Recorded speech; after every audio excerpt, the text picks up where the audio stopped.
Hola, ¿qué tal a todos? Hoy les traigo un nuevo video y es acerca de las resistencias.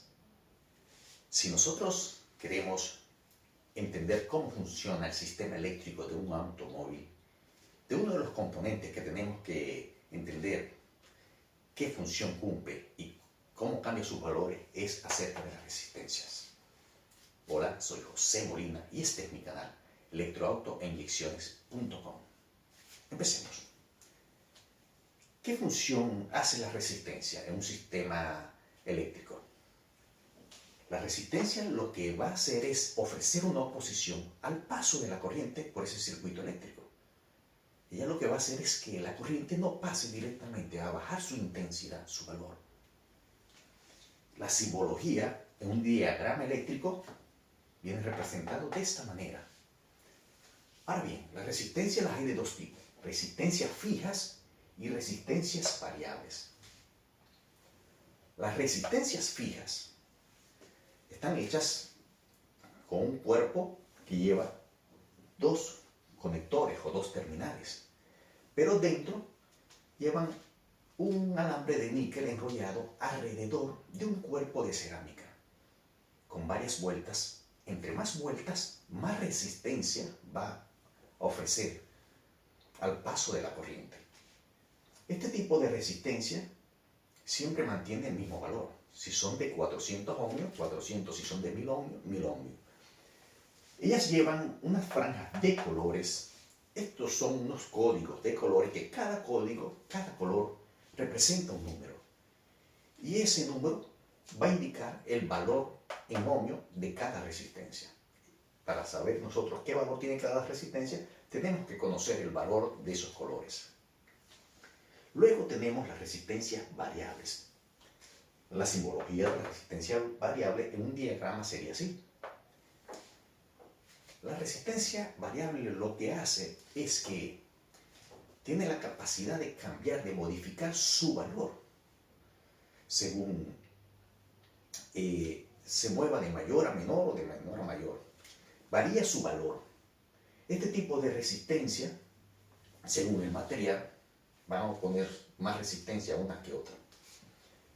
Entre las resistencias variables, nosotros tenemos los potenciómetros. El potenciómetro es una resistencia fija, pero sobre ella se desliza un contacto móvil.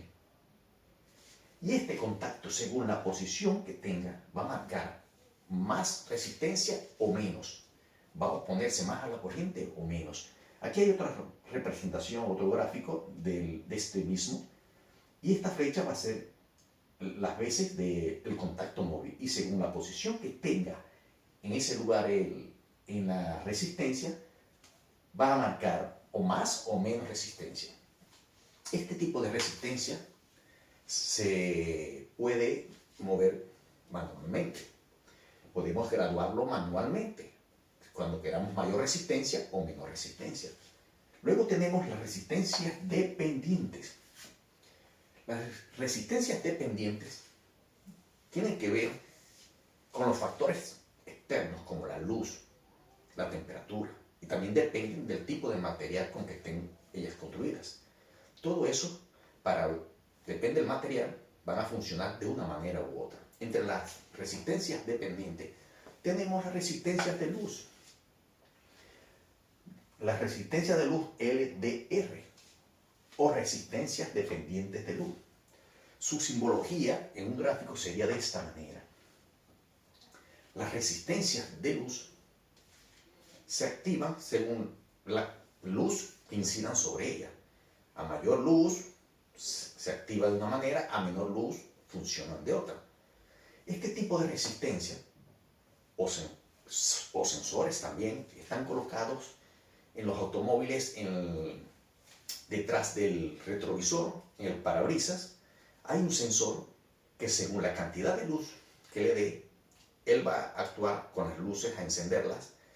A menos luz va a encender las luces. Cuando vamos a pasar por un túnel, él automáticamente va a encender las luces del auto.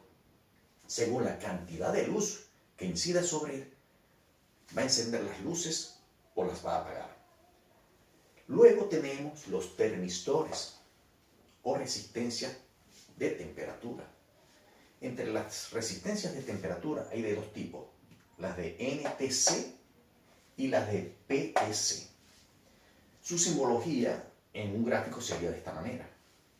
Las resistencias de NTC lo que significa es coeficiente negativo de temperatura y esto sería un coeficiente positivo de temperatura. Este tipo de resistencia trabajan con la temperatura y en los autos los llevan las que van colocadas en el refrigerante para saber la temperatura del motor. En un automóvil, cuando la resistencia está fría, cuando el auto está frío, la resistencia aproximadamente será entre 2000 ohmios y 3000.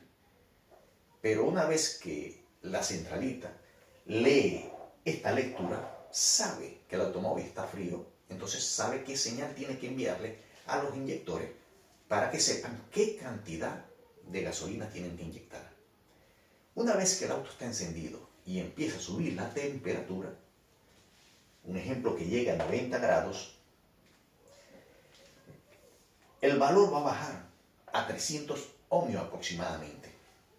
La centralita al leer este valor está entendiendo de que la temperatura del auto ha subido y tiene que variar la cantidad de gasolina que está inyectando y también encender los ventiladores del motor.